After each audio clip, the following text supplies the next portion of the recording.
না দাবি দলিল কি এবং কখন প্রয়োজন? এটি একটি খুবই গুরুত্বপূর্ণ ভিডিও। বিশেষ করে জমিজমা নিয়ে খুঁটিনাটি অভিজ্ঞতা বাড়াতে এই বিষয়গুলো খুবই জরুরি। নাম্বার 1, না দাবি দলিল কাকে বলে?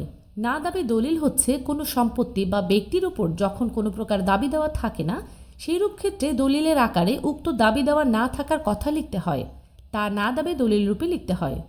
নাম্বার 2, সাধারণত কয় প্রকারের বিষয়ে না দাবি লিখতে হয়?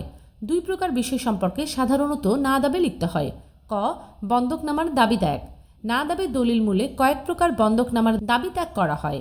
এরকম না দাবি দলিলের রেজিস্ট্রেশন ফি আর্টিকেল I অনুসারে দিতে হয়।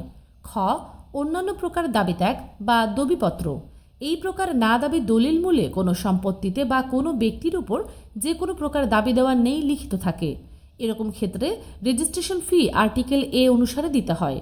সকল প্রকার না দাবি দলিলে স্ট্যাম্প শিডিউলের 55 অনুসারে স্ট্যাম্প দিতে হয়। নাম্বার 3, না দাবি দলিল সংক্রান্ত গুরুত্বপূর্ণ বিষয়াদি।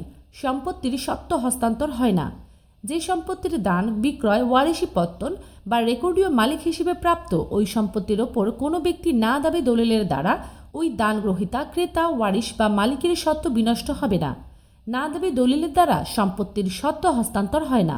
স্বত্ববিহীন দখলদার কর্তৃক দলিল। কোনো সম্পত্তিতে কোনো ব্যক্তি স্বত্ব ছাড়া অর্থাৎ স্বত্ববিহীন অবস্থায় বসবাস বা ভোগ দখল করে থাকলে সেক্ষেত্রে ওই ব্যক্তি সত্ত্বাধীন মালিকের বরাবর দখল ছেড়ে দিয়ে ওই ব্যক্তি কর্তৃক না দাবি দলিল সৃষ্টি হতে পারে। যার কোনো সম্পত্তিতে কোনো উপায়ে মালিকানা সৃষ্টি হয়নি, কেবল তার দ্বারা না দাবি দলিল সম্পাদন হতে পারে। সম্পত্তি বা অর্থের উপর সৃষ্টি। না দাবি দলিল অর্থ বা সম্পত্তির উপর সৃষ্টি করা হয়। না দাবি দলিল সম্পত্তি হস্তান্তর বিষয়ক দলিলের পরিপূরক হিসেবে গণ্য হবে না। আইনি পরামর্শ বা তথ্য জানতে আমাদের ফলো করুন।